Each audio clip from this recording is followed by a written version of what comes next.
बिस्मिल्लाहिर्रहमानिर्रहीम रब्बि इश्रह ली सदरी वयस्सिर ली अमरी वाहलुल उक़दाताम मिन लिसानी याफ़क़हू क़ौली।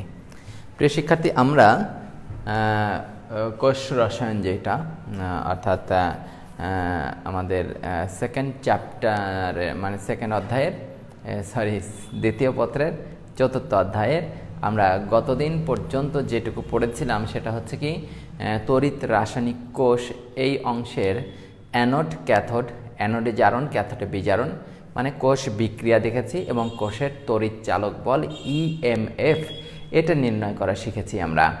সেই সাথে আমরা দেখতে পেয়েছিলাম যে একটা কোষের তোমার হচ্ছে কি স্বতঃস্ফূর্তভাবে ঘটবে কি না, মানে সেখান থেকে শক্তি উৎপাদন হবে কি হবে না সেইটা আমরা দেখেছিলাম যে টোটাল কোষের তড়িৎ চালক বলের মান যদি পজিটিভ আসে তাহলে সেখানে কোষ বিক্রিয়া স্বতঃস্ফূর্ত হবে, ইজিলি ঘটবে, বাইরের কোনো প্রভাব দরকার হবে না। কিন্তু যদি কোষের তড়িৎচালক বলের মান কখনো নেগেটিভ আসে তাহলে বুঝতে হবে এখানে কোষ বিক্রিয়া ঘটবে না, অর্থাৎ এখানে বাইরে থেকে বল প্রয়োগ করতে হবে। ক্লিয়ার?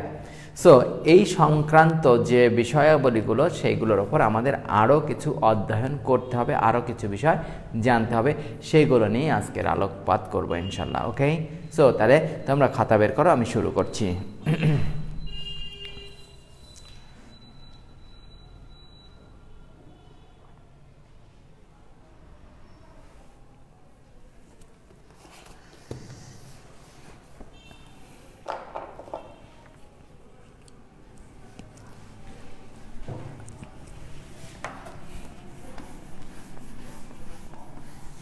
গতদিনের ক্লাসে আমরা যেটা দেখেছিলাম যে দিস ইজ কোষের তড়িৎচালক বল ই অফ সেল, কোষের মোট তড়িৎচালক বল সেটা ছিল ই অফ অক্সিডেশন যোগ ই অফ রিডাকশন।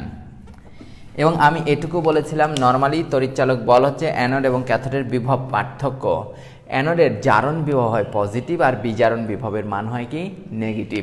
সো এক্ষেত্রে ড্যানিয়েল কোষ অনুসারে আমরা যেটা লিখেছিলাম সেটা হচ্ছে কি জারণ কোন অংশে ঘটে? অ্যানোড, অ্যানোডে জারণ, তার মানে ই অফ অ্যানোড মানে বিভব, অ্যানোডের বিভব যোগ ই অফ ক্যাথোড। সেই সাথে ড্যানিয়েল কোষ অনুযায়ী যদি আমরা লিখতে যাই তাহলে ই অফ, খেয়াল করো আগে তড়িৎদ্বার পরে তড়িৎ বিশ্লেষ্য থাকলে সেইটাকে আমরা বলে থাকি দিস ইজ অ্যানোড। এবং next E of cathode, cathode মানে তড়িৎ বিশ্লেষ্য আগে তড়িৎদ্বার পরে লেখা থাকলে এইটাকে বলা হয় ক্যাথোড। এখন যদি এরকমটা হয় একটা অংশে জারণ ঘটে কোষের আরেকটা অংশে বিজারণ ঘটে তাহলে এইরকমটা, তার মানে কি অ্যানোডে জারণ, জারণ অ্যান্ড বিজারণ যদি ঘটে তাহলে সেক্ষেত্রে আমরা এই সূত্রটা অ্যাপ্লাই করব। কিন্তু অনেক সময় এইরকমটা থাকে যে উভয় কোষেই জারণ অথবা উভয় কোষেই বিজারণ এরকম বলা থাকলো, তার মানে কি মানে একটাতে জারণ আরেকটাতে তো বিজারণ ঘটে আমরা জানি, কিন্তু বিভবের মানটা দেয়া থাকলো বিজারণ আকারে অথবা জারণ আকারে, দুটোর মানই এইভাবে দেওয়া থাকলো। সো যদি এরকমটা হয় যে উভয় কোষের, দেখো যদি এরকম থাকে উভয় তড়িৎদ্বারের বিজারণ বিভব বা জারণ বিভব বলা থাকলো, সাপোজ জারণ বিভব উভয় তড়িৎদ্বারের জারণ বিভব দেওয়া থাকে, যদি এরকমটা হয় তাহলে ব্যাপারটা একটু খেয়াল করো, যদি কখনো দুটি তড়িৎদ্বারেরই বিজারণ বা জারণ যে কোনো একটা বিভব দেয়া থাকে তাহলে সেক্ষেত্রে তার মানে নর্মালি ড্যানিয়েল কোষে আমার এই অংশে জারণ এটাতে বিজারণ ঘটে, কিন্তু দেখো তো দুটোতেই জারণ বিভবের মান বলে দেওয়া আছে অর্থাৎ জারণ আকারে দেয়া আছে, তাইলে আমার এটাতে তো জারণ ঘটে, এটা স্বাভাবিক ঘটনা, জিঙ্ক দেন জিঙ্ক 2+, এটা স্বাভাবিক ঘটনা, দিস ইজ জারণ। কিন্তু দেখো তো এইটাতে নর্মালি কোষে আমাদের বিজারণ ঘটে, কিন্তু এর মানটা দেয়া আছে জারণ হিসেবে দেওয়া আছে। তার মানে ব্যাপারটা দেখো কপারের বিজারণ বিভব Cu2 দেন Cu, এটার মান 0.34 ভোল্ট, এটা আমরা জানি, কিন্তু তোমরা নিশ্চয়ই জেনে থাকবে একটা মানে কি জারণ এবং বিজারণ পরস্পরের কি বিপরীত, মান সিমিলার কিন্তু চিহ্ন হয় কি বিপরীত। তো এইটাকেই, এই কোষটাকেই, এই তড়িৎদ্বারের এই মানটাকে যদি আমরা জারণ আকারে লিখি, তাহলে তোমাদেরকে শিখিয়েছিলাম যদি আগে তড়িৎ বিশ্লেষ্য পরে তড়িৎদ্বার লেখা থাকে তাহলে সেটা বিজারণ হয়, আর যদি আগে তড়িৎদ্বার পরে তড়িৎ বিশ্লেষ্য লেখা থাকে তাহলে এটাকে জারণ বলা হয়, তাই না বলো তো? তাহলে আমরা এটাকে জারণ আকারে যদি লিখতে চাই, দেখো E of Cu then Cu2 plus, এইভাবে যদি লিখতে চাই তাহলে জারণ বিভব যা, বিজারণ তার হবে অ্যান্টি, তার মানে মান একই থাকবে 0.34, এটা একই মান থাকবে, কিন্তু যেহেতু বিজারণ থেকে আমরা অ্যান্টি বিজারণ মানে কি দিস ইজ অ্যান্টি জারণ, তার মানে এটা অ্যান্টি জারণ মানে কি বিজারণ, বা বিজারণ মানে কি অ্যান্টি জারণ। সো তাহলে এখান থেকে বিজারণ থেকে যদি জারণ করতে হয় জাস্ট চিহ্ন শুধু নেগেটিভ আসবে। যদি জারণ দেওয়া থাকতো, যদি একে আমরা বিজারণ আকারে লিখতাম তাহলে শুধু সামনে মাইনাস আসতো। অর্থাৎ তুমি যেটা ঘটে তার বিপরীতে যদি এক্সচেঞ্জ করতে চাও তখন তোমাকে যে ঘটনাটা ঘটাতে হবে সেটা কি হবে, নেগেটিভ দিয়ে দিলে হয়ে যাবে, মাইনাস দিতে হবে। ক্লিয়ার?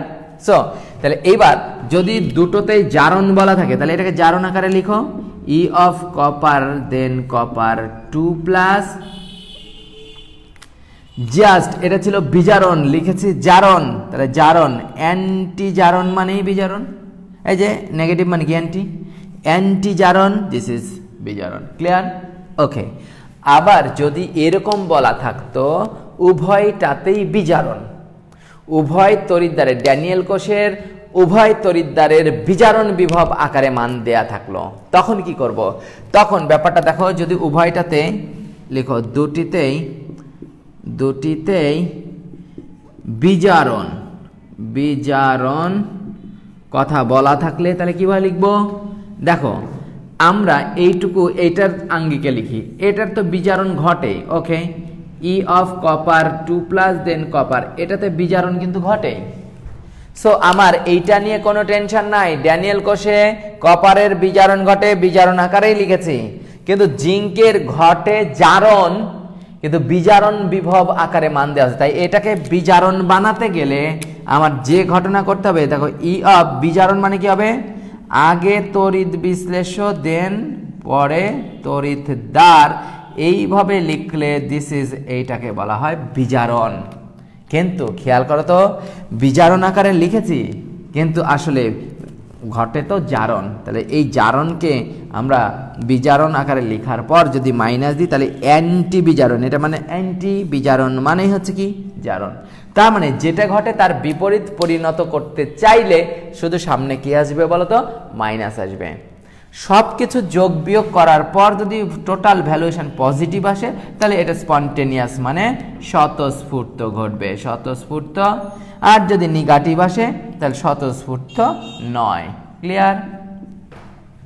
তাহলে বিষয়টা সম্বন্ধে আমি তোমাদের ক্লিয়ার করছি এই জন্যই সামগ্রিক, যে এইরকমভাবে বিভিন্ন ঘুরিয়ে পেঁচিয়ে ভাষা দেয়া থাকলেও যেন আমাদের বুঝতে কোনো অসুবিধা না হয়। ক্লিয়ার হয়েছে সবাই?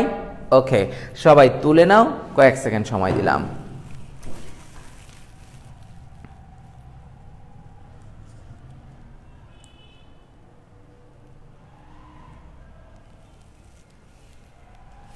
কমেন্ট বন্ধ করো সবাই, কমেন্ট করছো, কমেন্ট করা বন্ধ করো, হ্যাঁ, গল্পগুজব বন্ধ করো,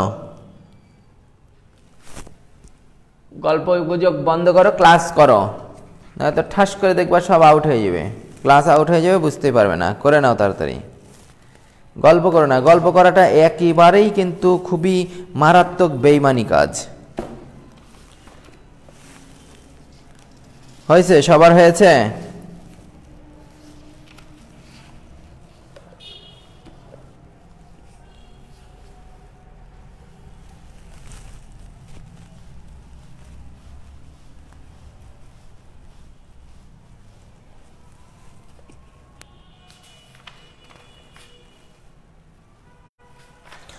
আচ্ছা, এবারে আমরা একটু দেখে নিতে চাই, হয়েছে নিশ্চয় এটা?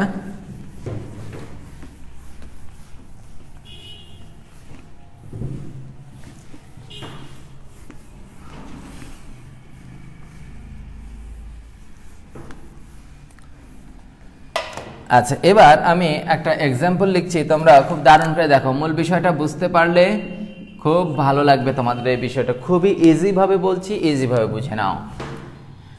দেখো, একটা আমি কোষ লিখছি। সাপোজ Fe যোগ জান 2 বিক্রিয়া করে Fe2 যোগ জান। হ্যাঁ,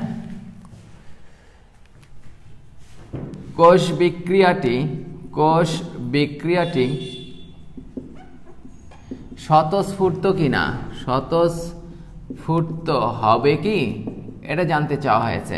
কোষ বিক্রিয়া স্বতঃস্ফূর্ত হবে কি? সো এখানে একটু বলে দেওয়া আছে, this is E of Fe then Fe2 plus is equal 0.44 volt. এগুলো ডোন্ট মাইন্ড, এগুলো যে আমি লিখছি এগুলো আন্তাবরি মান না, বিজ্ঞানীরা এইগুলো পরীক্ষিত মান দিয়েছেন। যেমন জিঙ্কের ক্ষেত্রেও যদি বলি E of জিঙ্ক দেন জান 2, এইটার মান 0.76 ভোল্ট, এটাও কিন্তু এগুলো প্রমাণ মান। ক্লিয়ার? অর্থাৎ ইলেকট্রন ছাড়নের কারণে যে বিভবের সৃষ্টি হয়, দিস ইজ জারণ আকারে জারণ বিভব। এবং আমি এটুকু গতদিন তোমাদেরকে তড়িৎ ধনাত্মক যে সিরিজটা লিখে দিয়েছিলাম, সেখানে বলেছিলাম লাথি খেয়ে কানা ম্যাকগাইভার এলো যেন ফিরে সোনা পাবে হায়, কুলাঙ্গার হাবলু আজ পিটাবে আমায়। সো এখন খেয়াল করে দেখো, হাইড্রোজেন হচ্ছে, হাইড্রোজেনের বিভবের মান হচ্ছে 0, তাই হাইড্রোজেনের ওপরের গুলো হয় পজিটিভ ভ্যালুয়েশন আর নিচের গুলো কি হয় নেগেটিভ। সো এবার দেখো, এরা ডেফিনেটলি হাইড্রোজেনের ওপরে, তাই তাদের জারণ বিভবগুলোর মান দেখো পজিটিভ হয়েছে। এইবার দেখো তো, খেয়াল করো, জারণ বিভব থেকে কিন্তু আমরা এখান থেকে আমরা আইডিয়া নিতে পারবো কে আগে, কে অ্যানোড হবে, কে ক্যাথোড হবে। তুমি যদি ছন্দটা মাথায় মনে রাখো, লাথি খেয়ে কানা ম্যাকগাইভার এলো যেন ফিরে। আবার দেখো, তার মানে আমরা বুঝতে পারছি জিঙ্ক আর আয়রনের মধ্যে যদি থাকে, তাহলে ডেফিনেটলি জিঙ্ক এবং আয়রন এই দুজনের মধ্যে অ্যানোড এবং ক্যাথোড চিহ্নিত করতে বলা হলে আমি তোমাদেরকে টেকনিক শিখিয়েছি, যেটার সক্রিয়তা বেশি, যে ওপরে থাকবে সেই বাবুটা হবে অ্যানোড, আর যে নিচে থাকবে সে থাকবে কি ক্যাথোড। আবার দেখো, বিভব দেখেও তুমি কিন্তু মেজারমেন্ট করতে পারবে এই ইলেকট্রন ত্যাগের প্রবণতার ফলে সৃষ্ট বিভবের মান কত, 0.76, যা এটার চাইতে বড়। তার মানে এর ইলেকট্রন ত্যাগের প্রবণতা বেশি, ত্যাগ করতে পারবে সহজে, এবং ফলে সৃষ্ট বিভবের মান বেশি পাওয়া গেছে। তাহলে আমরা এখান থেকে বুঝতেই পারছি যে এখানে যে কোষটা দেওয়া আছে সেই কোষের অ্যানোড হবে জিঙ্ক, ক্যাথোড হবে কি আয়রন। এবার তোমাকে বিক্রিয়াটা ফলো করতে হবে, এই বিক্রিয়াতে কোনটাকে কি আকারে দেখানো হয়েছে, কারণ কোষের মোট বিভব ই অফ সেল যেটা লিখবো সেটা বিক্রিয়া অনুযায়ী আমাদের কোষ বিভবটা লিখতে হবে। সো দেখো তো, এখানে যদি আমরা বলি Fe থেকে Fe2 প্লাস হয়েছে, তার মানে এখান থেকে দুটো ইলেকট্রনের ছাড়ন, দিস ইজ জারণ, আর এখান থেকে দেখো দুটো ইলেকট্রন গ্রহণ, দিস ইজ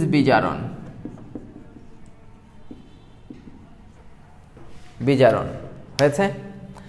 আচ্ছা, এখন অ্যাকর্ডিং টু দিস রিয়াকশন তোমাকে এখানে তড়িৎচালক বলের যে সমীকরণ সেটা লিখতে হবে তোমার বিক্রিয়া অনুযায়ী। মান কি দেওয়া আছে সেটা পরের বিষয়।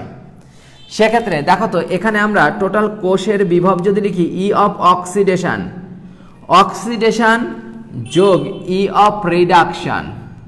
আচ্ছা, এখন খুব ভালো করে বুঝো, জারণ যে অংশের ঘটলো সেটা কোন অংশ, আয়রনের জারণ ঘটেছে।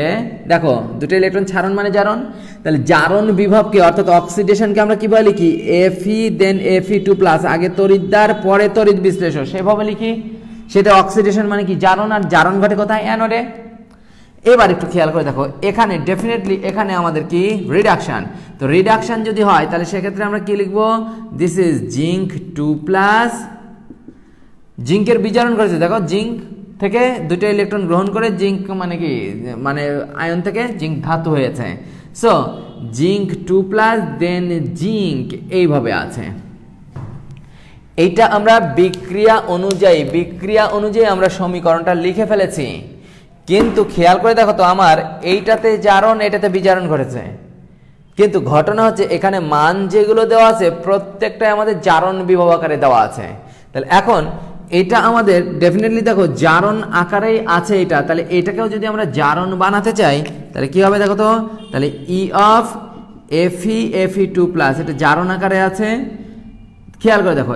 এইবার এইটাকে আমরা যদি জারণ আকারে লিখতে চাই, যেহেতু মান সবগুলো কি দেওয়া আছে জারণ আকারে, অথবা তুমি এটা কাজ করে নিতে পারো, এটা জারণ মান দেওয়া আছে, এটাকে আমরা বিজারণ করে নিলে সামনে মাইনাস দিলেই হয়ে যাবে, শুধু দুটোই করতে পারো। তাহলে এবার তুমি এটাকে বিজারণ থেকে যদি জারণ করে নাও, জিঙ্ক দেন জিঙ্ক 2 প্লাস, এটা যদি করি তারপর এটা জারণ ছিল, এটাকেও বিজারণ থেকে জারণ করলাম, তাহলে জারণ করলে কি অ্যান্টি বিজারণ মানেই জারণ, মাইনাস দিতে হবে শুধু। এইবার মানটা বসাও, দেখি মান দেওয়া আছে this is 0.44 volt minus this is 0.76 volt, so বাদ দিলে মাইনাস 0.32 ভোল্ট, 0.32 ভোল্ট। তাহলে দেখো তো টোটাল কোষের তড়িৎ চালক বলের মান ডেফিনেটলি এই পাগলাটা নেগেটিভ এসেছে। তার মানে যেহেতু জিঙ্কের সক্রিয়তা এর চাইতে বেশি, তাই কখনোই আয়রন ইলেকট্রন ছাড়বে আর জিঙ্ক 2 প্লাস ইলেকট্রন গ্রহণ করবে, এই বিক্রিয়াটাই দেওয়া আছে রং। তার মানে এটা আমাদের প্রমাণ এভাবেও আসলো যে তড়িৎচালক বলের মান নেগেটিভ, তার মানে এখানে অ্যারেঞ্জমেন্টটা ঠিক হয়নি, অর্থাৎ যেটা ঘটনার ঘটা ছিল, আয়রন কখনোই জিঙ্কের সামনে ইলেকট্রন ছাড়ার ক্ষমতা রাখে না। আমার সামনে যেমন তোমরা বিল দেওয়ার কোনো ক্ষমতা রাখো না কোনো রেস্টুরেন্টে, ঠিক তাই এখানে জিঙ্কের সামনে আয়রনের ইলেকট্রন ছাড়ার কখনো ক্ষমতা নাই। তার মানে আমরা বলতে পারি এই বিক্রিয়ার বিভবটাই প্রমাণ করে দিচ্ছে দিস ইজ মানে কি অনর্থক বিক্রিয়া, এই বিক্রিয়া করে কোনো লাভ হবে না। তাহলে সেক্ষেত্রে যেমন আমরা পেন্সিল ব্যাটারি ঘড়ির যে সার্কিট দেওয়া থাকে, তো সেখানে পজিটিভ নেগেটিভ লেখা থাকে, এবার যদি তুমি না দেখে আন্তাবৃ খালি ঢুকিয়ে দাও, তাহলে সেক্ষেত্রে পজিটিভের দ্বারা নেগেটিভ, নেগেটিভের দ্বারা পজিটিভ ঢুকে গেল, তাহলে সেক্ষেত্রে ঘড়ি কোনোদিন চলবে, বিদ্যুৎ সাপ্লাই হবে না। ঠিক তাই তুমি শুধু কোষের বিক্রিয়া লিখলেই হবে না, সেই লেখাটা অর্থবহ হতে হবে, এবং এই মানটা বলে দিচ্ছে যে this is not correct reaction, তার মানে এইভাবে কোনোদিন শক্তি উৎপাদনই হবে না। কথা কি বুঝতে পেরেছ? সো তাহলে আমরা এখান থেকে বলতে পারি যদি কোষের তড়িৎ চালক বলের মান যদি নেগেটিভ আসে, তাহলে আমরা বলবো এটা কোষ স্বতঃস্ফূর্ত নয়, স্বতঃস্ফূর্ত হবে না। লিখে নাও, খুব সুন্দর করে লিখে নাও। কারো কি বুঝতে অসুবিধা কোনো জায়গাতে থাকলে এখনই বলো, এটা থাকতে থাকতেই।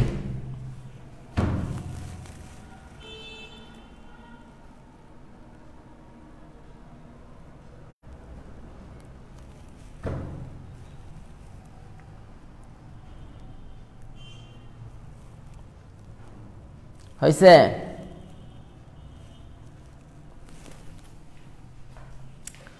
জনগণ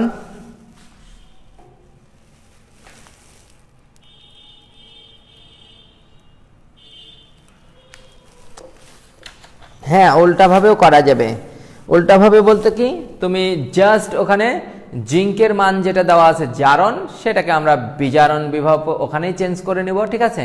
তাহলেও একই ব্যাপারই আসবে, কিন্তু নো টেনশন, দুটোভাবেই করা যাবে। মানগুলো মুখস্থ করা লাগবে না, কোশ্চেনে দেয়া থাকবে। আর যদি মুখস্থ করাই লাগে, অলরেডি দেখো তিনটে আমরা পড়লাম, গতদিন পড়েছিলাম কপার আর জিঙ্ক, আজকে পড়লাম শুধু নতুন একটা আয়রন। এটা দেখো প্র্যাকটিস করতে করতে আমার যেমন মুখস্থ ব্রেনে রয়ে আছে, ঠিক তোমাদেরও এরকমটাই থেকে যাবে। ক্লিয়ার বাবুরা?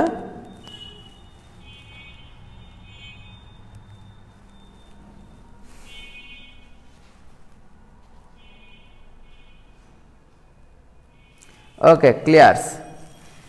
আচ্ছা, গুড, সুন্দর।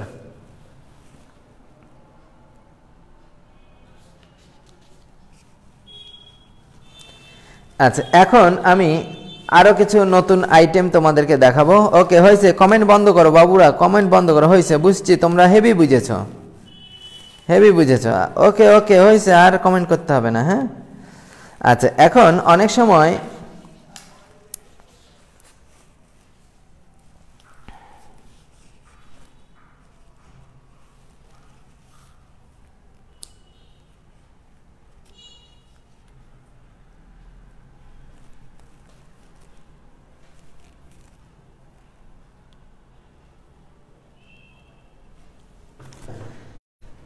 আচ্ছা, এখন অনেক সময় প্রশ্ন এরকমটা থাকে যে ল্যাবরেটরিতে আমরা বিভিন্ন ধরনের রাসায়নিক বস্তু সংরক্ষণ করি না, বলো তো?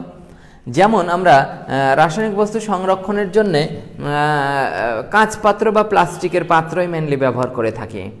তবে কিছু বিষয় আছে, যেমন বিস্ফোরক যে পদার্থগুলো আছে বা তেজস্ক্রিয় পদার্থগুলো আছে, এদের সংরক্ষণের বিধি ব্যবস্থাগুলো একটু ডিফারেন্ট। অনুরূপভাবে তোমরা নিশ্চয়ই জানো যে আমরা হাইড্রোফ্লুরিক অ্যাসিড আর সোডিয়াম হাইড্রোক্সাইডের জলীয় দ্রবণ, এরা কাঁচকে ক্ষয় করে দেয়। তাই এদেরকে দীর্ঘদিন কাঁচের পাত্রে রাখলে কাঁচ ক্ষয় হয়ে দেখা যাচ্ছে ওই বস্তুটার বিশুদ্ধতা নষ্ট করে দেয়। সো এই জন্যে আমরা যে কাজটুকু করি যে হাইড্রোফ্লুরিক অ্যাসিড বা সোডিয়াম হাইড্রোক্সাইডের জলীয় দ্রবণকে কাঁচ পাত্রে সংরক্ষণ সাধারণত করা হয় না, প্লাস্টিকের পাত্র বা অন্যান্য জায়গায় রাখা যেতে পারে। ঠিক তাই এখন তোমাকে মনে করো তুমি একটা রাসায়নিক বিক্রিয়া ঘটাচ্ছ, এবার তোমাকে দেওয়া হলো একটা টিনের গ্লাস দিলাম তোমাকে, মনে করো টিনের গ্লাস। এই টিনের গ্লাসে এবার তুমি কাজ করবা, এর মধ্যে কি অ্যাসিড খার ঢালবা, অ্যাসিড খার মানে কি তুমি চেঞ্জ করবা, ঠিক আছে। তো এখন তোমাকে জানতে হবে যে টিন এটা একটা সক্রিয় ধাতু, এর মধ্যে যদি তুমি HCl রাখো তাহলে এই হাইড্রোক্লোরিক অ্যাসিড টিন মানে কি ক্ষয় করে দিবে, বিক্রিয়া করবে, তাহলে গ্লাস একসময় ফুটো হয়ে যাবে, তাই না? তাহলে আমি কোনো রাসায়নিক বস্তু যে রাখতে চাই সেই রাসায়নিক বস্তুটা কোন পাত্রে রাখা যাবে কোন পাত্রে রাখা যাবে না এই সংক্রান্ত হিসাব করতে হবে। যেমন আমি যদি তোমাদেরকে একটা উদাহরণ দেখাই বিষয়টা তাহলে ক্লিয়ার হবে। দেখো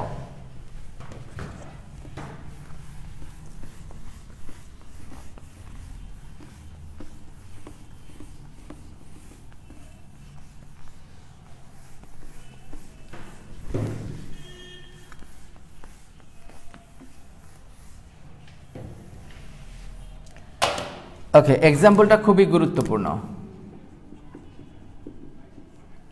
দেখো আমি যদি বলি দিস ইজ, লিখো তামার পাত্রে ফেরাস সালফেট দ্রবণ রাখা যাবে কি?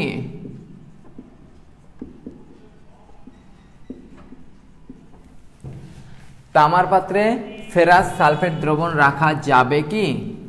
আচ্ছা, দেয়া আছে this is E of copper, then copper 2 plus 0.34 volt, this is minus, and Fe 2 plus then Fe minus 0.44 volt এরকম দেয়া আছে। ক্লিয়ার? বা এমনও থাকতে পারতো যে এটা Fe2 প্লাস, সেক্ষেত্রে শুধু মাইনাস থাকতো না, তাই না? ব্যাপারটা নিশ্চয়ই তোমাদের ক্লিয়ার হয়েছে। এখন তামার পাত্রে ফেরাস সালফেট দ্রবণ রাখা যাবে কিনা? ল্যাবে মনে করো যে আমি ফেরাস সালফেট দ্রবণ রাখবো, তো এখানে তামা বলতে কি কপার ধাতুর তৈরি, যে অনেক সময় কাঁসা তারপরে ব্রোঞ্জ ইত্যাদি দিয়ে যে আমরা পাত্রগুলো, যেমন কাঁসার থালে আমরা ভাত খেয়েছি ছোটবেলাতে, কাঁসার গ্লাস বাটি এখনও কিন্তু গ্রাম অঞ্চলের একটা ঐতিহ্য, এখনও ব্যবহার করা হয়। ঠিক তাই এরকম তামা মানে কপার ধাতুর কোনো পাত্রে আমি ফেরাস সালফেট দ্রবণ রাখতে পারবো কিনা? This is copper, this is ferrous sulphate. এখন তোমাকে যদি আমি প্রশ্ন করি, দেখো তো শিয়ালের কাছে মুরগি রাখা যাবে কি? খুব সুন্দর করে লেখা আছে শিয়াল, এই শিয়াল অত্যন্ত ভদ্র নম্র, মাংস খায় না মানে মুরগি খায় না। তো ব্যাপারটা যতই বিশেষণ যতই দিই না কেন, শিয়াল মুরগি খায় না ঠিক আছে, কিন্তু সুযোগ পেলে ছাড়বে না, কারণ তার ডিএনএ ওইভাবেই তৈরি হয়েছে, মুরগির প্রতি তার একটা আসক্তি থাকবে, তাই না বলো তো? তাহলে শিয়ালের কাছে মুরগি রাখা যাবে কিনা এক কথায় যদি জানতে চাই, বলবো যে না ভাই, অর্থনৈতিক ক্ষতি হবে, দরকার নাই, লাইফ রিস্ক, ঠিক কিনা? ঠিক তাই এখানে মূল ব্যাপারটা হচ্ছে যে আমাদের রক্ষকই যদি ভক্ষক হয় তাহলে সেখানে কি নিরাপত্তা বিধান থাকবে না, তাই না বলো তো? তাহলে আমাদের দেখতে হবে। এখন যদি এরকম হয় যে হ্যাঁ শিয়ালের কাছে রাখা যাবে, কিন্তু শিয়ালের মুখটা যদি বন্ধ করা থাকে খাঁচা দিয়ে, তাহলে রাখতে পারবো। তো এখন আমি টেকনিকটা শেখাবো, ম্যাথ করেও দেখাবো, আবার শর্ট টেকনিকেও তোমাদেরকে বলে দেবো যে একটা MCQ বা অন্যান্য জায়গাতে ব্যবহারের জন্য তুমি কোনো অঙ্ক করা ছাড়াই তুমি কিন্তু এখানকার সিদ্ধান্ত দিতে পারবে যে রাখা যাবে কি যাবে না। এখন যাবে কি যাবে না সেটা পরের ব্যাপার, পরে আসবো আমরা। আগে আমরা দেখি তামার পাত্রে যদি ফেরাস সালফেট রাখি আর যদি বিক্রিয়া হয় তাহলে কি হতে পারে। সো তামার পাত্র, this is copper, ferrous sulphate বিক্রিয়া, এটা আদৌ হবে কি হবে না? যেমন কিছুক্ষণ আগের যে বিক্রিয়াটা দেখলাম নেগেটিভ মান আসলো, তাই আমরা লিখলাম যে বিক্রিয়াটা লিখেছি ঠিক আছে, কিন্তু এরকমটা কখনোই ঘটবে না, সো এবার খেয়াল করো, কপার যোগ ফেরাস সালফেট যদি বিক্রিয়া করে, আমরা জানি না করবে কিনা, কিন্তু যদি করলে এরকম হবে, কপার নিয়ে যাবে আয়রনের সালফেটকে, আর আয়রন তখন কি আলাদা হয়ে যাবে। এখন এখানে কি ঘটিল, যদি আমরা আইনিত সমীকরণ লিখি, দেখো তো, তার মানে কপার যোগ ফকির 2, কপার 2 প্লাস দেন ফকির, এরকমটাই ঘটেছে না? এবার যদি আমরা অ্যাকর্ডিং টু দিস রিয়াকশন, এই রিয়াকশন অনুসারে যদি আমরা তড়িৎচালক বলের সমীকরণ লিখে ফেলি, তাহলে কিভাবে লিখিতে পারি দেখো তো, ই অফ সেল কোষের মোট তড়িৎচালক বল কোন অংশের জারণ ঘটেছে, কপার থেকে কপার 2 প্লাস হয়েছে, এই অংশের দুটি ইলেকট্রন ছাড়ন মানে জারণ, আর আয়রনের কি বিজারণ। সো আমি কিন্তু এভাবে লিখতেই পারি, দেখো E of copper then copper 2 plus, তাহলে কপারের জারণ ঘটেছে, সেই জারণ আকারে লিখলাম। এরপর কি হবে গো, আয়রনের বিজারণ ঘটেছে, তাই না বলো তো, তাহলে Fe2 প্লাস দেন Fe বিজারণ আকারে লিখেছি আমি। এখন আমরা প্রশ্নের দিকে একটু খেয়াল করি, কোনটার কি মান দেওয়া আছে। ওকে, জাক্কাস, এখানে খুব সুন্দরভাবে দারুণ করে মানটা দেওয়া আছে, এটা জারণ আকারেই দেওয়া আছে, এটা বিজারণ আকারেই দেওয়া আছে, এবং এখানে তাই ঘটেছে, কপারের জারণ এবং আয়রনের কি বিজারণ। তো মানটা বসিয়ে দেখি, মান বসালে মাইনাস দিস ইজ 0.34 ভোল্ট, আর এটার মানটাও মাইনাস 0.44 ভোল্ট। সো কত আসে গো বাবুটা বলো তো, দিস ইজ 0.78 ভোল্ট, তবে দিস ইজ নেগেটিভ। কি বলো তো, নেগেটিভ। তার মানে এই নেগেটিভ মানটা নির্দেশ করে দিচ্ছে এ বিক্রিয়া জিন্দেগিতে সম্ভব না, এ বিক্রিয়া জিন্দেগিতে সম্ভব না, কিন্তু আমাদের যদি ঘটে, তাই আমরা লিখেছিলাম সেই অনুযায়ী যে বিভবের মানটা আসলো, এই মানটা নেগেটিভ বলছে, স্বতঃস্ফূর্ত নয়, স্বতঃস্ফূর্ত নয়, তার মানে বিক্রিয়া ঘটবে না।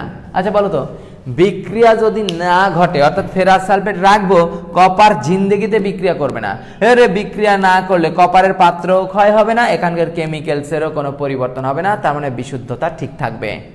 তাহলে যদি এরকমটা বুঝো, কোনো একটা ডেটাতে যদি স্বতঃস্ফূর্ত যদি না ঘটে, অর্থাৎ কোষ বিভবের মান যদি নেগেটিভ আসে, সেখানে স্বতঃস্ফূর্তভাবে ঘটবে না। তো স্বতঃস্ফূর্ত যদি বিক্রিয়া এর সাথে না ঘটে, তাহলে আজীবন রেখে দেওয়া যাবে, এখানে কোনো সমস্যা হবে না। কথা কি বুঝতে পেরেছো? এইটা আমরা ম্যাথ করে ডিসিশনটা এইভাবে দেখাবো, বিকজ এই প্রশ্নে যদি 3 মার্ক থাকে, তাহলে তোমাকে অবশ্যই এটা ডিটেল করে দেখাতে হবে। তো এখন মূল বিষয়টা আমরা তাহলে চোখের পলকে কিভাবে মারবো, তার মানে আমরা দেখেই কিন্তু বুঝতে পারবো যে রাখা যাবে কি যাবে না। আচ্ছা দেখো তো, তড়িৎ ধনাত্মক সিরিজে যে ধাতু ওপরে থাকবে, তাকে কখনোই প্রতিস্থাপন করতে পারবে না নিচের ধাতু। আচ্ছা বলো তো, লাথি খেয়ে কানা ম্যাকগাইভার এলো যেন ফিরে সোনা পাবে হায় কুলাঙ্গার, কপার অনেক নিচে না, এই কপার অনেক নিচে, এই আয়রনের কাছ থেকে সালফেটকে কেউ সরাতে পারবে? হয় না এরকম যে তোমাকে আমার কাছ থেকে দুনিয়ার কোনো শক্তি সরাতে পারবে না। তো এখানে এই সালফেট, এরা দুজন রোমিও জুলিয়েট, ওকে, সো এদের দুজন, তার মানে এ পাওয়ারফুল আয়রন, তাহলে এই কপারের ক্ষমতা নাই আয়রনকে সরিয়ে দিয়ে সালফেটকে অপহরণ করে নিয়ে যাবে। কথা কি বুঝতে পেরেছো? তার মানে যদি এরকমটা হয়, পাত্র যদি দুর্বল হয়, ভালো করে বুঝো, পাত্র যদি দুর্বল ধাতুর হয় আর দ্রবণটা যদি শক্তিশালী ধাতুর হয়, তো দুর্বল ধাতু কিছু নেই করেগা। কথা বুঝতে পেরেছো? তার মানে কিছু করতে পারবে না, তার মানে সরাতে পারবে না, সরাতে না পারলে বিক্রিয়া করবে না, বিক্রিয়া না করলে সারা জীবন রেখে দাও অনুরূপ অবিকল ওরকমটাই থাকবে। কথা বুঝতে পেরেছো? তাহলে আমরা এরকম ভাবে তামার পাত্রে ফেরাস সালফেট দ্রবণ রাখা যাবে, কারণ তামা দুর্বল, ফেরাস সালফেটের আয়রন শক্তিশালী। ক্লিয়ার? তাহলে এইভাবে একটা পাত্রের মধ্যে অমুক পাত্রে তমুক দ্রবণ রাখা যাবে কিনা, এইভাবে আমরা ডিসিশনটা দিতে পারবো না বলো তো? পারবো। এবার আমি একটা দিচ্ছি, সিদ্ধান্তটা তোমাদের কাছ থেকে জানতে চাইবো।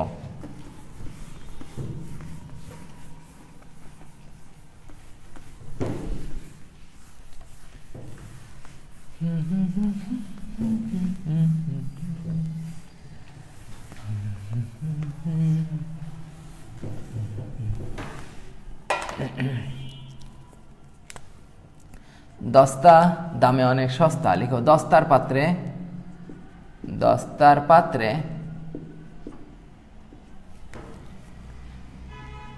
ম্যাগনেসিয়াম সালফেট দ্রবণ রাখা যাবে কি? ওকে, এক্ষেত্রে আমরা দিস ইজ একবার লিখে দিচ্ছি, জান টু 0.76 ভোল্ট লিখো। This is Maggi noodles, this is 2.3 volt. রাখা যাবে কিনা একটু দারুণ করে আমাকে জানাও তোমরা, ঝটপট করবে, দেখতে চাই কারা কারা পারছে। সময় 30 সেকেন্ড।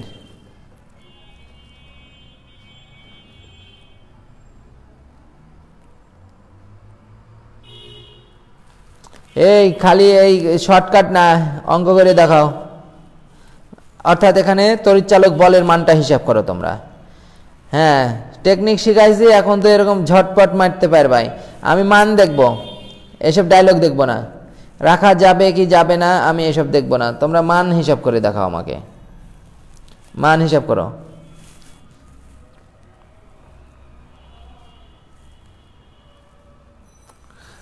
কমেন্ট বন্ধ, কমেন্ট বন্ধ।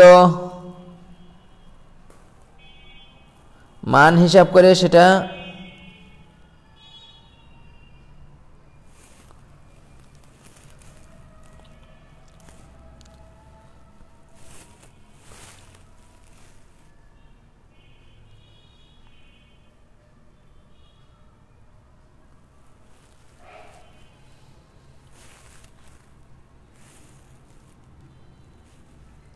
তাড়াতাড়ি হিসাব দেখাও সবাই।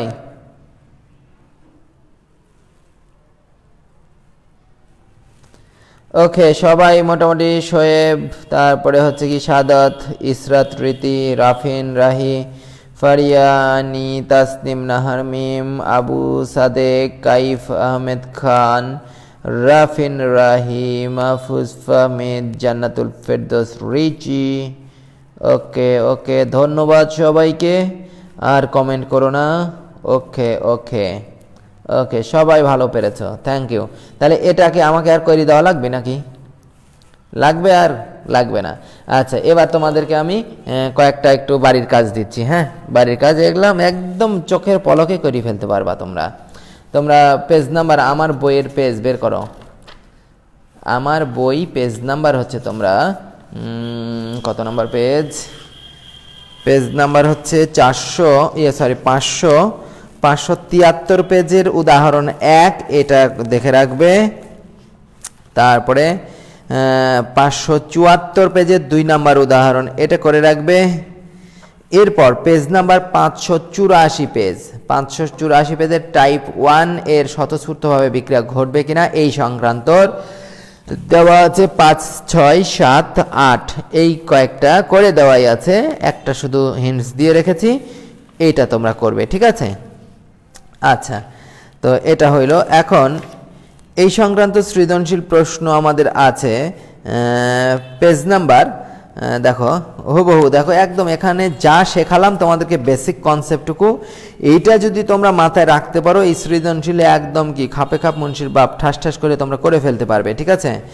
পেজ নাম্বার হচ্ছে 587 পেজ, 587 পেজের প্রশ্ন নাম্বার 2, সৃজনশীল প্রশ্ন 2 এর সৃজনশীলটা, এটা তোমরা পারবা, এটা করবা নিজেরা। এরপর পেজ নাম্বার 588 পেজের 3 নাম্বার সৃজনশীল, 3 নাম্বার সৃজনশীল, এটাও সো ইজি, তোমরা এটা পারবে, ঠিক আছে? আচ্ছা, এরপরে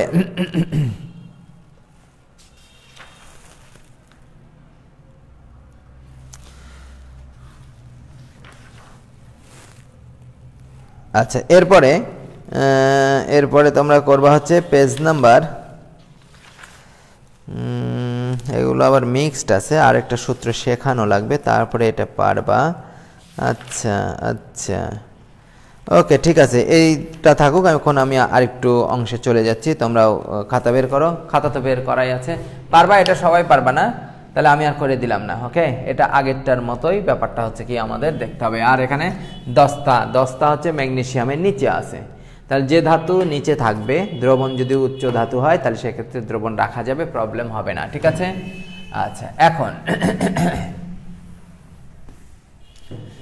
আমরা এবার একটু দেখে নিতে চাই কোষের লবণ সেতু। লিখো কোষের লবণ সেতু, সল্ট ব্রিজ। কোষের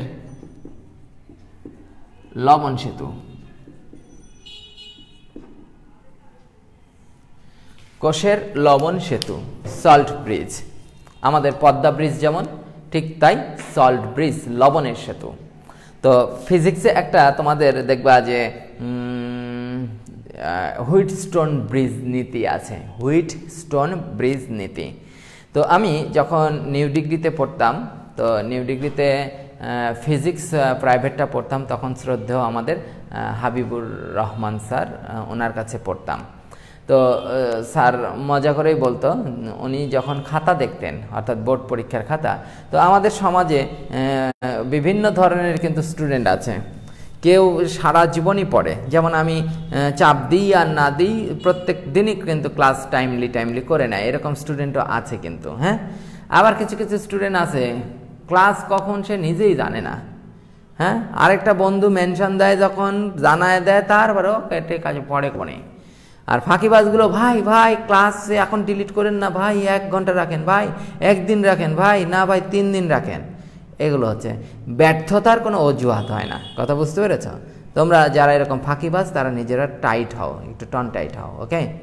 তো এরকম বিষয়টা থাকে। তো পরীক্ষায় অনেকে আছে টেস্ট পরীক্ষার আগে র্যান্ডম ঘোরাঘুরি করে, তাংফাং করে, কিন্তু টেস্ট পরীক্ষার পর দেখা যাচ্ছে অনেকে সচেতন হয়। তো এইরকম একটা ছাত্রের খাতা স্যার আমাদেরকে পড়াতে মানে এতই স্যারের হাসি লেগেছে বা ভালো লেগেছে, তিনি ক্লাসে গল্প করতেন।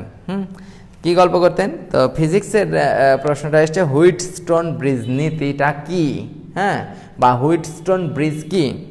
তো ও যেহেতু পড়ালেখা অগাধ করিয়াছে, হ্যাঁ, বুঝতেই তো পারছ, হুইটস্টোন ব্রিজ সে ফিজিক্সে ভালো সমর্থবান না হলেও সে ইংলিশে ভালোই টনটনে, সে বঙ্গানুবাদ করেছে। এরকম তার সংজ্ঞাটা এরকম, দেখো যে হুইটস্টোন, হুইট মানে কি আটা ময়দা, হ্যাঁ, স্টোন মানে কি পাথর। তো সে এরকম লিখছে যে পাথর নির্মিত যে ব্রিজের ওপর দিয়ে আটা ময়দার বস্তা বহন করা হয় তাকেই বলা হয় হুইটস্টোন ব্রিজ।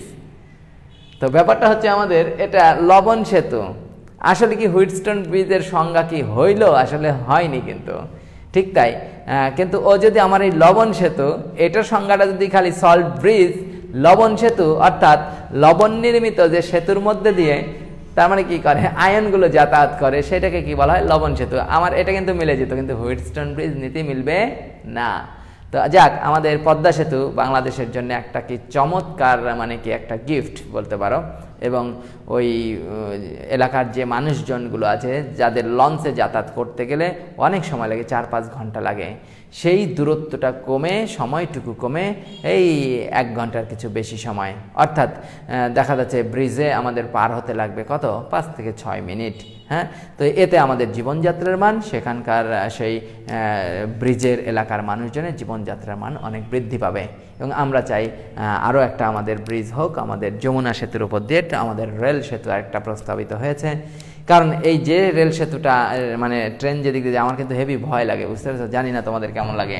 তো যাই হোক, আমাদের লবণ সেতু, এই লবণ সেতু এটা কি হবে? এটার মধ্যে দিয়ে লবণ যাতায়াত করবে না, লবণের সেতু থাকবে, তার মধ্যে দিয়ে আয়নগুলো যাতায়াত করবে। কেমন ব্যাপারটা দেখো তো। এখানে আমি বিষয়টাকে তোমাদেরকে দারুণভাবে একটু ক্লিয়ার করার চেষ্টা করছি।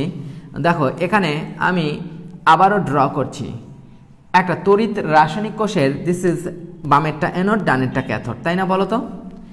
এদেরকে একটা আমরা সংযোগ তারের মাধ্যমে ভোল্টমিটার যুক্ত করে সংযোগ দিয়েছিলাম। এক্ষেত্রে একটা আমরা ওই যে দেখো পুকুরের মধ্যে যে নেট মানে জাল দিয়ে পানি মাছগুলোকে পৃথক করা, পানিকে পৃথক করতে পারি না আমরা, পানি কিন্তু এদিক এদিক যাতায়াত করতেই পারে, কিন্তু মাছগুলো যাতায়াত করতে পারে না। ঠিক তাই আমাদের এইটাকে বলা হয় তখন দুই দ্রবণের সহযোগে সামনাসামনি যেহেতু আছে, এটাকে বলা হয় প্রত্যক্ষ সংযোগ।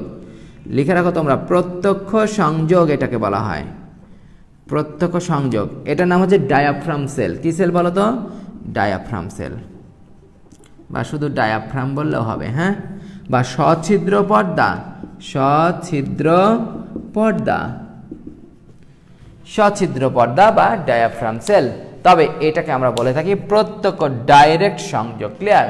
তাহলে ডাইরেক্ট কানেকশন, তার মানে এখানে কি দুই দ্রবণের মাঝখানে ডাইরেক্টলি উপস্থিত থাকে। এবার দেখো তো ঘটনাটা কি হয় জানো, এখানে যখন জিঙ্ক অনবরত ইলেকট্রন ত্যাগ করে জিঙ্ক 2+ দ্রবণে আসতে থাকে, এই দ্রবণে আসতে থাকে, একসময় জিঙ্কের কিন্তু ব্যাপক এখানে আয়ন বেড়ে যায়, অর্থাৎ কি জিঙ্কের চার্জ অর্থাৎ সংখ্যা এখানে বেড়ে যায়।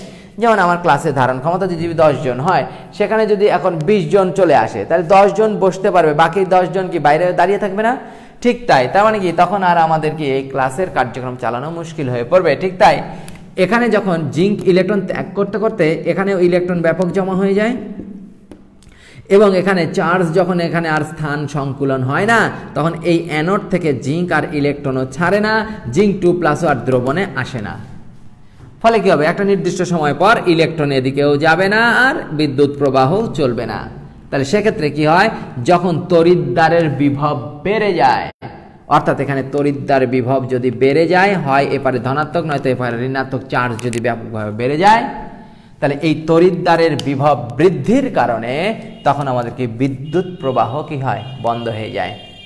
তো আমাদের যেহেতু প্রত্যক্ষ সংযোগ আছেই, এটা যদি আমরা এইভাবে একদম নিরেট করে রেখে দিতাম তাহলে পার হতে পারতো না, কিন্তু এটা যেহেতু সচ্ছিদ্র পর্দা, তার মানে এর মধ্যে দিয়ে যেহেতু ছিদ্র আছে, তাই প্রয়োজন মোতাবেক যখন এদিক দিয়ে কি এখানে ধনাত্মক চার্জ যদি বেড়ে যায়, তাহলে এই ধনাত্মক চার্জ এদিক দিয়ে ব্যাপন ক্রিয়ার মাধ্যমে এই পাশে পাস হয়ে যায়। যখন এই পাশে পাস হতে থাকবে, তার মানে এই তড়িৎদ্বারে যেহেতু নেগেটিভ আমাদের চার্জ আসবে, ওদিক দিকে আসবে, তখন কি হবে, এই কপার এপারের ধনাত্মক চার্জগুলো যেগুলো আছে, কপারগুলো এখানে ইলেকট্রন গ্রহণ করে করে কি হবে, কপার ধনাত্মকের পরিমাণ এদিকে কমে যাবে, এই জিঙ্ক তখন এদিকে এসে কি হবে, ধনাত্মকতার কি হবে, চার্জ বৃদ্ধি করলেও কোনো সমস্যা হবে না। তাহলে আমার এখান থেকে জিঙ্ক যদি একটা চলে যায়, তখন এর কাছে প্রতিবেদন চলে যাবে, বস এখানে একটা কমে গেছে, আবার ছাড়েন। তাহলে এইভাবে আমাদের কিন্তু মানে বিক্রিয়াটা অনবরত কন্টিনিউয়াসলি চলতে থাকে। কিন্তু যদি এরকমটা হয়, এই মনে করো একটা অংশ, এই আরেকটা অংশ, অর্থাৎ এই পাত্রে অ্যানোড, এই পাত্রে ক্যাথোড, আমরা সংযোগও দিয়েছি, দিস ইজ সংযোগ দিয়েছি। এখানে মনে করো দিস ইজ জিঙ্ক, জিঙ্ক 2+, এখানে কপার 2+। এবার কি হলো, একসময় ইলেকট্রন ছাড়তে ছাড়তে কিছুক্ষণ বিক্রিয়া চলবে, কতক্ষণ বলতো, যতক্ষণ পর্যন্ত এখানে জিঙ্ক 2+ এর স্পেস এখানে সংকুলন হবে ততক্ষণ এই বিক্রিয়াটা চলবে। এরপর কি হবে, এখান থেকে জিঙ্ক 2+ আর বের হতে পারবে না, অর্থাৎ এই জিঙ্ক আর ইলেকট্রন ছাড়বে না, এদিক দিয়েও কোনো ইলেকট্রন প্রবাহ না হওয়ার কারণে বিদ্যুৎ প্রবাহ চলবে না। তাহলে এবার কি করতে হবে আমাদেরকে, এবার কি করতে হবে, এই ক্ষেত্রে আমাদের একটু গৃহীত ব্যবস্থা নিতেই হবে। এরকম দেখো, এবার ইউ আকৃতির একটা উল্টানো এবং বাঁকানো কাঁচ নল, ইউ আকৃতির, ইউ আকৃতির, এর মধ্যে কি থাকে, লবণের পেস্ট দেওয়া থাকে, লবণের পেস্ট মানে অর্ধ তরল, এবং এই জায়গাগুলোতে যে তুলা দিয়ে জিনিসটাকে ছিপি দিয়ে দেওয়া হয় যেন এদিক থেকে পড়ে না যায়। আচ্ছা বলো তো তোমরা, এটা বোঝানোর জন্য আমি এরকমটা বলছি, তোমরা পেট্রোলিয়াম জেলি দেখেছো, পেট্রোলিয়াম জেলিটা কেমন, অর্ধ তরল, মানে কি তরলও না কঠিনও না, মাঝামাঝি অবস্থা। হ্যাঁ, ঠিক তাই আমাদের এই রকমটা লবণগুলো জেলির মতো থাকবে। হ্যাঁ, তার মানে ব্যাপারটা তোমরা যে খাসির হাড্ডিগুলো দেখেছো, হাড্ডির মধ্যে স্নায়ুরজ্জু থাকে না বলতো, মানে এক ধরনের লিকুইড থাকে। হ্যাঁ, সেক্ষেত্রে সেখানে আমরা যখন হাড্ডির ভেতর থেকে যখন টান মারি, তখন নিশ্চয়ই ওখান থেকে খুব সুন্দর বের হয়ে আসে তৈলাক্ত, তাই না বলতো। ঠিক তাই এর মধ্যে, এই টিউবের মধ্যে ওই পেট্রোলিয়াম জেলির মতো বা হাড়ের মধ্যে থাকা যে সুন্দর ফ্লুইড, সেই মানে অর্ধতরল, সেইটার মতোই লবণ সেতু এইভাবে তৈরি করা হয়। আর লবণ সেতুতে যে লবণগুলো ব্যবহার করা হয়, যেগুলো উচ্চ মানে মোবিলিটি, তার মানে তাদের আয়নগুলো খুব সহজে বিয়োজিত হতে পারবে এবং চলাচল করতে পারে, এমন লবণ হচ্ছে যেমন potassium chloride, potassium nitrate, ammonium chloride, ঠিক আছে, এই জাতীয় বা অ্যামোনিয়াম নাইট্রেট, এই জাতীয় লবণগুলো লবণ সেতুতে ব্যবহার করা হয়। এবার কি হবে দেখো তো, লবণ সেতুতে যে লবণ থাকছে এর মধ্যে দুইটা চার্জ থাকে, একটা ক্যাটায়ন আর একটা অ্যানায়ন, অর্থাৎ পজিটিভ নেগেটিভ, পজিটিভ নেগেটিভ থাকে না বলো তো। সো এবার কি হয়, যখন এখানে আমরা এই কাঁচ নলটা উল্টানো এবং বাঁকানো কাঁচ নল, অর্থাৎ লবণ সেতুতে ব্যবহার করা হয় যেটা, সেইটা এইভাবে যখন আমরা এখানে দিয়ে দেব, দেখো ঘটনা কি, এখানে যে লবণগুলো আছে নিশ্চয় তরলের মধ্যে ডুবালে এগুলো ভিজে যাবে, তুলাটাও ভিজে যাবে, এখানে গ্লাসুল ভিজে যাবে। যাওয়ার পর এবার দেখো লবণ সেতুতে এবার এ খেয়াল করবে কি সুষমভাবে কাজ করবে। এখানে ধনাত্মক চার্জ বেড়ে যায়, ধনাত্মক চার্জ তার লবণের মধ্যে দুইটাই আছে, ধনাত্মক ঋণাত্মক দুইটাই আছে, কিন্তু এই ধনাত্মক চার্জ কর্তৃক কে আকর্ষিত হবে বলতো? আকর্ষিত হবে ঋণাত্মক চার্জ। তার মানে কি, আমি যদি পটাশিয়াম ক্লোরাইড ব্যবহার করি তাহলে এই পটাশিয়াম ক্লোরাইডের কি ক্লোরাইড আয়ন এদিকে আসবে, তাহলে এই ক্লোরাইড আয়নগুলো এক একটা জিঙ্ককে কি করবে? শোষণ করবে না বলতো? তাহলে জিঙ্ক একটা যদি এই ক্লোরাইড আয়ন কর্তৃক আকৃষ্ট হয় তাহলে একটা জিঙ্ক কমলো এখান থেকে, আরেকটা ক্লোরিন কি হলো, আরেকটা জিঙ্ক কেটে আনলো। এইভাবে কি হবে, এক সময় লবণ সেতু থেকে যে ধরনের বিভব এখানে তৈরি হবে, যদি ধনাত্মক বিভব তৈরি হয় তাহলে ঋণাত্মক আয়নের ব্যাপন ঘটবে লবণ সেতু থেকে। লবণ সেতু থেকে ঋণাত্মক আয়ন ব্যাপিত হয়ে কি করবে? ধনাত্মক চার্জগুলোকে ড্যামেজ করবে।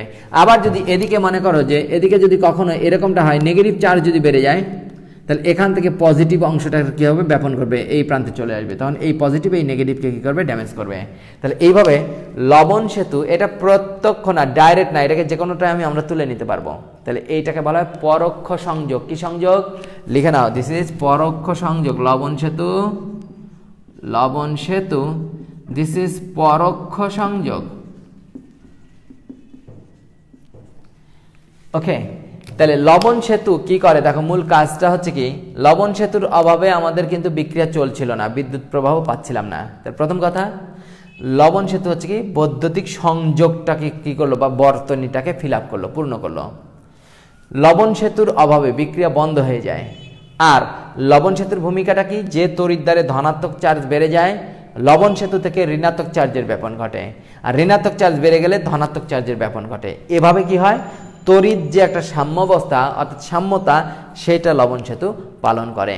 অর্থাৎ মানে কি, তড়িৎদ্বার বিভবকে যদি আমরা কি সাম্যতায় রাখতে চাই, অর্থাৎ কি বিদ্যুৎ প্রবাহ যেন চলে, রাসায়নিক বিক্রিয়া যেন চলে, সেই কাজটা করার জন্য লবণ সেতু কি ভূমিকা পালন করে। ঠিক আছে, তাহলে আমরা এখানে আরেকটু ক্লিয়ার করে নিই, আরেকবার একটু তোমাদেরকে ব্রিফ দিয়ে নিই যে লবণ সেতু কি।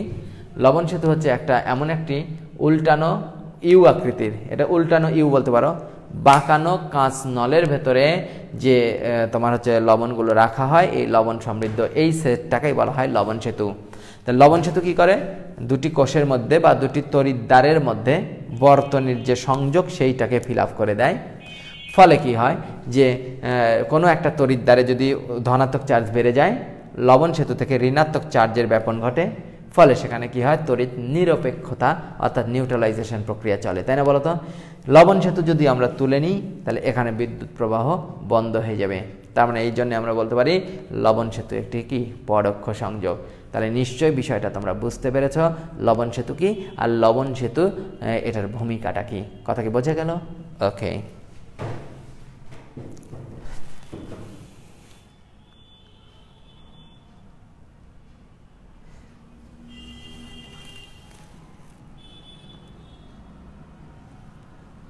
আচ্ছা ওকে। তো এখন লবণ সেতু সম্বন্ধে আমরা খুব দারুণ করে জেনে নেব ইনশাল্লাহ, আমার বইয়েও ডিটেল দেওয়া আছে। ওকে, আচ্ছা এখন একটু তোমাদেরকে বলেই দিই, আজকে তোমাদের একটু ঝামেলা ছিল, ঝামেলাটা এই জন্য আজকে রাতে এই টাইমে ক্লাস দিলাম, তাছাড়া 9টায় দিতে পারতাম। আরেকটা বিষয় একটু বলে দিই তোমাদেরকে, যেহেতু এখন চাপ বেড়ে গেছে ক্লাসের, first year second year admission medical engineering সব আলাদা আলাদা। এই যে এখন তোমাদের ক্লাস আমি শেষ করে আবার আমাকে ক্লাসে ঢুকতে হবে, হচ্ছে কি অ্যাডমিশনের ক্লাসে ঢুকতে হবে এখন, ঠিক আছে? তো ওদেরকে টাইম দিয়েছিলাম, আজকে আবার নেট ছিল না বলতে তোমার ওই যে আমাদের মালোপাড়াতে ওই যে রাস্তা হচ্ছে বাটার মোড়ের ওখানকার সব বিল্ডিং ভেঙে দেওয়ার কারণে নেটের কানেকশানগুলো তারগুলো সব মানে ছিঁড়ে গেছিলো। তো সারা বিকাল ছিল না, সন্ধ্যা রাত পর্যন্ত ছিল না, তোমাদের ক্লাস নেওয়ার কিছুক্ষণ আগেই জয়েন্টটা দিয়েছে। তো সামগ্রিক কারণে আবার নামাজ আছে, নামাজ পড়ে আসতে আসতে 8টা বেজে গেছে। হ্যাঁ, তো এই জন্য একটু লেট হয়ে গেছে, কথা বুঝতে পেরেছো? তো আজকে এই পর্যন্ত থাকুক, তোমরা এই বিষয়টা খুব দারুণ করে আয়ত্ত নিও। আগামী দিনের আরও কিন্তু মজার জিনিস নিয়ে হাজির হব ইনশাল্লাহ। তো সেই পর্যন্ত সবাই ভালো থেকো, আল্লাহ হাফেজ।